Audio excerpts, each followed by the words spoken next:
హిందూమతంలో గణిత సంప్రదాయాన్ని తీసుకొచ్చిన ఘనత ఆదిశంకరాచార్యులదే. ఆదిశంకరాచార్యులు దేశంలోని 4 దిక్కులలో 4 మఠాలను స్థాపించారు. ఆదిశంకరాచార్య స్థాపించిన 4 మఠాల గురించి ఇప్పుడు తెలుసుకుందాం. సనాతన సంప్రదాయం అభివృద్ధికి హిందూమత ప్రచారంలో ఆదిశంకరాచార్యుల కృషి గొప్పది.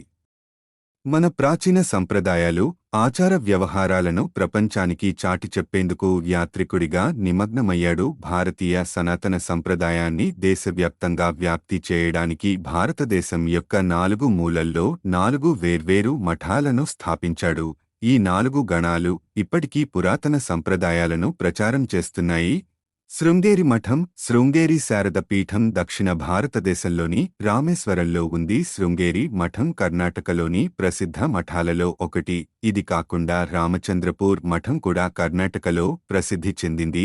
ఈ మఠంలో దీక్ష తీసుకునే సన్యాసి పేరు తర్వాత సరస్వతి, భారతి, పూరీ పంత్ అనే సారాంశాలు చేర్చాయి. దీని కారణంగా వారు ఆ శాఖకు చెందిన సన్యాసులుగా గుర్తించబడ్డారు. ఈ మఠం యొక్క నినాదం అహం బ్రహ్మాస్మి. ఈ మఠం యజుర్వేదానికి చాలా ప్రాముఖ్యతనిస్తుంది. ఆచార్య సరేశ్వర్ ఈ మఠానికి మొదటి మఠాధిపతిగా గుర్తింపు పొందారు. గోవర్ధన మఠం ఒరిస్సాలోని పూరిలో ఉన్న ఈ గోవర్ధన మఠం పూరీ జగన్నాథ దేవాలయంతో ముడిపడి ఉంది.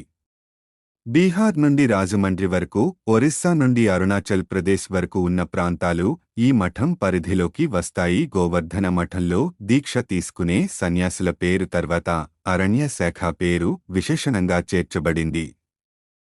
తద్వారా వారు ఆ శాఖకు చెందిన సన్యాసులుగా పరిగణించబడతారు. ఈ మఠం యొక్క మహావాక్యం ప్రజ్ఞానం బ్రహ్మ. ఈ మఠం ఋగ్వేదానికి చాలా ప్రాముఖ్యతనిస్తుంది. ఈ మఠం యొక్క మొదటి మఠాధిపతి ఆదిశంకరాచార్యుల మొదటి శిష్యుడైన పద్మపాదునిగా గౌరవించబడ్డారు. శారదామఠం, ద్వారకా మఠాన్ని శారదా మఠం అని కూడా అంటారు. ఈ మఠం గుజరాత్లోని ద్వారకధాంలో ఉంది. ఈ మఠంలో సన్యాసి పేరు తర్వాత తీర్థ, ఆశ్రమ అనే విశేషణాన్ని శాఖ పేరుకు చేర్చారు. అందుకే వారిని ఆ శాఖకు చెందిన సన్యాసులుగా పరిగణిస్తారు.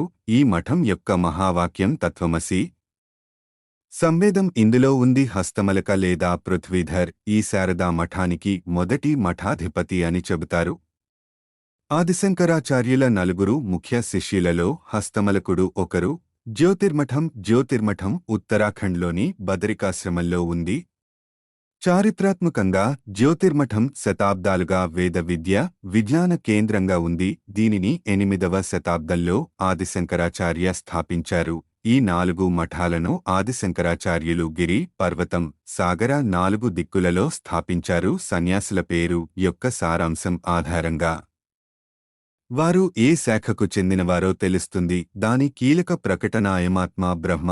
ఈ మఠం అథర్వవేద సూత్రాలకు చాలా ప్రాముఖ్యతనిస్తుంది. ఆచార్య తోటక్ ఈ మఠానికి మొదటి మఠాధిపతిగా ఘనత పొందారు. ఈ 4 మఠాలు ఆదిశంకరాచార్యులు నిర్మించిన మఠాలు. సనాతన సంప్రదాయాన్ని పెంపొందించేందుకే ఆయన ఈ మఠాలను స్థాపించారని చెబుతారు.